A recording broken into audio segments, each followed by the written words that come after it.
Hey guys, it's me, Kari, and natural light is highly overrated, at least if you have no idea what you're doing with it, like me.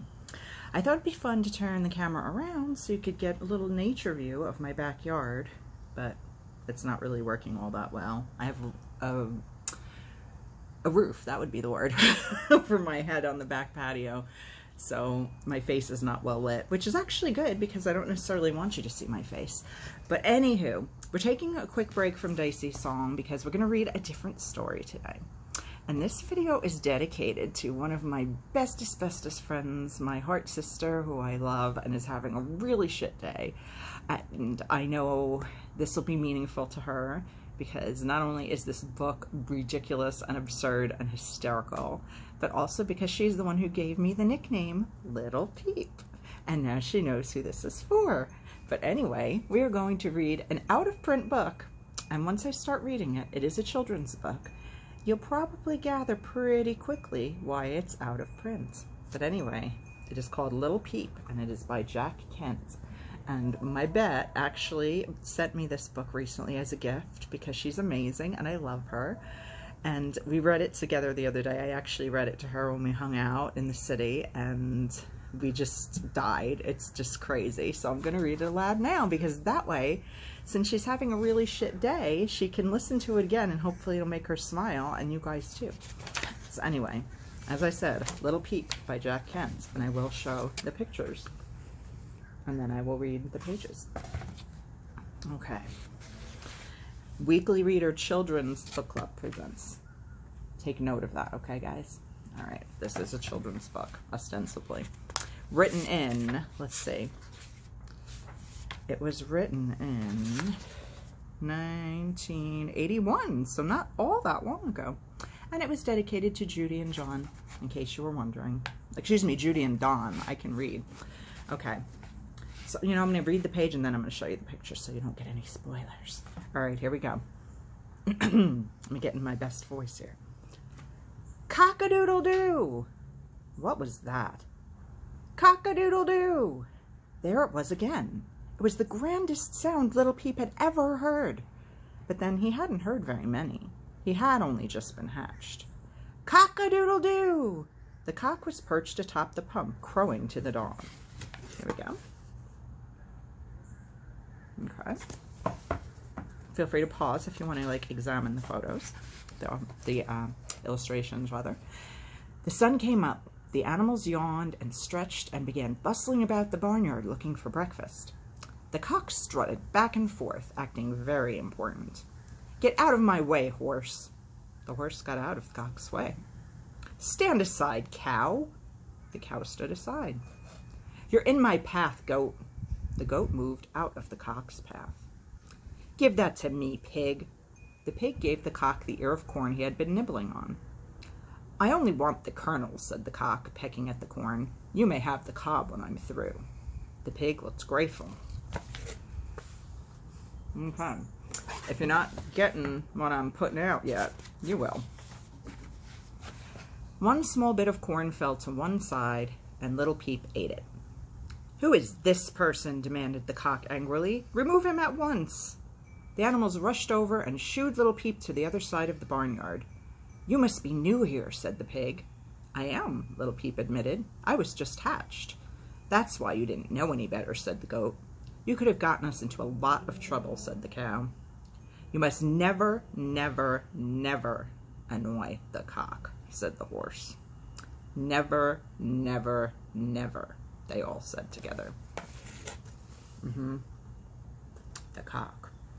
Never annoy the cock. Words to live by. Why? Asked Little Peep. Because he might get huffy and refuse to crow, said the pig. When the cock crows, the sun comes up, said the goat. And if he didn't, it wouldn't, said the horse. And then it would be night all day, said the cow. And there wouldn't be any tomorrow. So never, never, never, say it with me, kids, annoy the cock, they said. Never, never, never. Don't do it. They're telling you, giving you fair warning. All day long, the cock went strutting about, telling everybody what to do and how to do it. Little Peep watched and thought, what fun it must be to be that sassy and get away with it. He wanted to be like the cock. Okay, everybody's got a dream. And why not, he thought to himself. What's so great about cock-a-doodle-doo? I bet I could do it myself. He decided to try. Poor little Peep.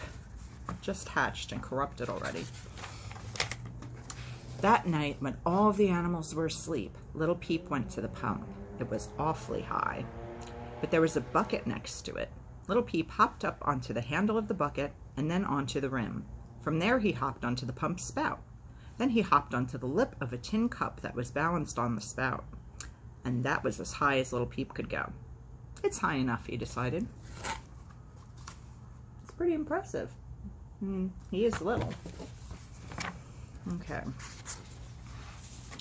Little Peep threw back his head and crowed. Peep-a-deedle-peep. It seemed to lack something somehow.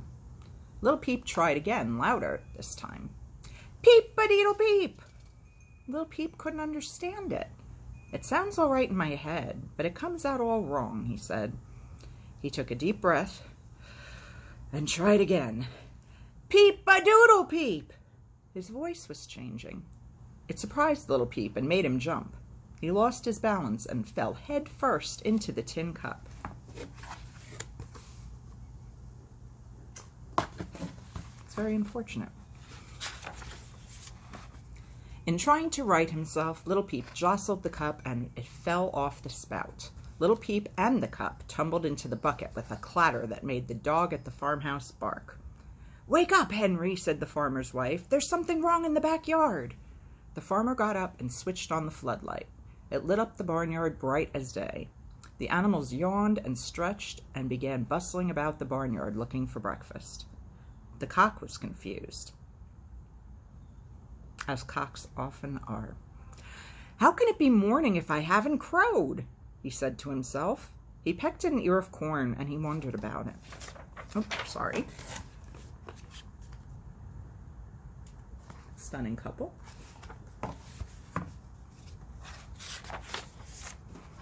The farmer came into the barnyard. He was in his pajamas and he carried a gun. But he couldn't find anything wrong except that all of the animals were awake. "What are you doing up in the middle of the night?" the farmer asked the animals. "Go back to sleep." And he went back to the farmhouse. "The middle of the night?" said the cow in surprise. "Why is it daylight in the middle of the night?" All of the animals turned and stared at the cock. "Don't look at me," said the cock. "It isn't my doing."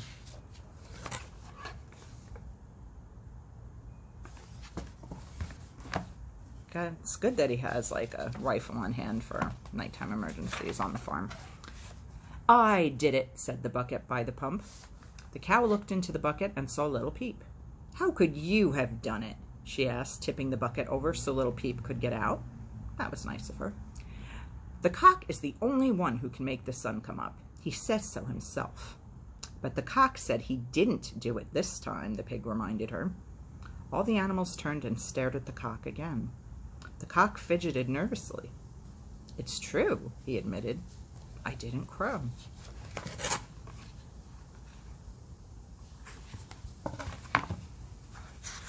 This is like on the edge of your seat, like action and excitement here, right guys? "I did it," said little Peep. "My crowing made the sun come up." He strutted over to where the cock was. "Get out of my way, cock," little Peep said. "You're in my path." "Now see here," the cock began. But just then the farmer switched off the floodlight and the barnyard was dark again. All of the animals went back to sleep, all except the cock and little Peep. They stayed awake and argued. Don't mess with little Peep, I'm telling you. We got some chutzpah in there, we have to find it sometimes. "If I had crowed," said the cock, "the daylight would have lasted longer than that." "Well, it was my very first try," little Peep said. "I'll do better with practice." "And besides," said the cock, "I wouldn't have been so stupid as to make the sun come up in the middle of the night." "I can't tell time yet," little Peep said. "I can't learn everything all at once." They argued and they fussed and they fussed and they argued. They were still arguing when dawn came.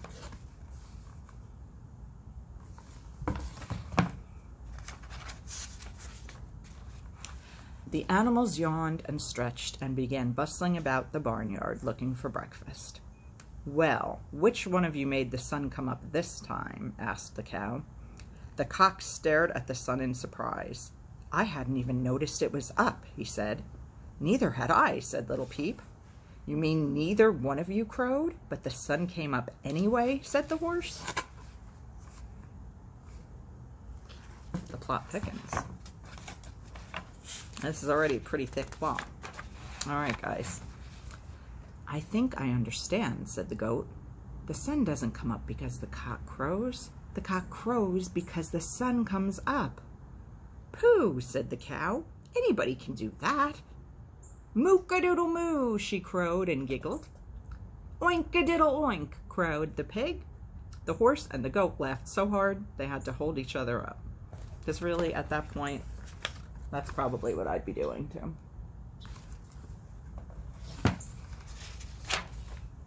They strutted over to the cock and Little Peep. "Get out of the way," they said. "You're standing in our path." And that is the end, you guys. So I know, I was very shocked to discover that Little Peep is kind of a dick, and the cock, obviously, is a cock. So I'm assuming that's why this book was deemed no longer appropriate for print, because it's not exactly a children's book anymore.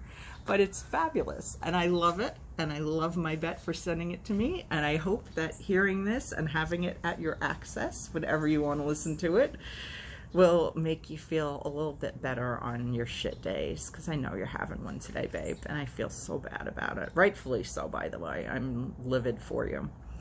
But I just wanted to make you smile, so that's why I read this, and I hope the rest of you who are watching this, if there are others of you watching this, enjoyed Little Peep and the cock and the rest of the Barnyard Gang, because this is a freaking awesome book. And I absolutely love it. So thank you so much for listening, you guys. As far as Storytime with Kari, the next story will be a continuation of Dicey's song, but I had to interrupt with this because it's just too perfect not to share. And since it is out of print, it's probably not the easiest book to find, probably even in libraries, so you're welcome. Anyway, I am about to shoot another video because I have an unboxing, which is very rare and super exciting, so I'm going to shoot that right after this and probably put it up right after this. But anyway, thank you for listening, guys. I hope you enjoyed. Special shout out to you, my beloved vet. I hope this makes your day just even a tiny bit better.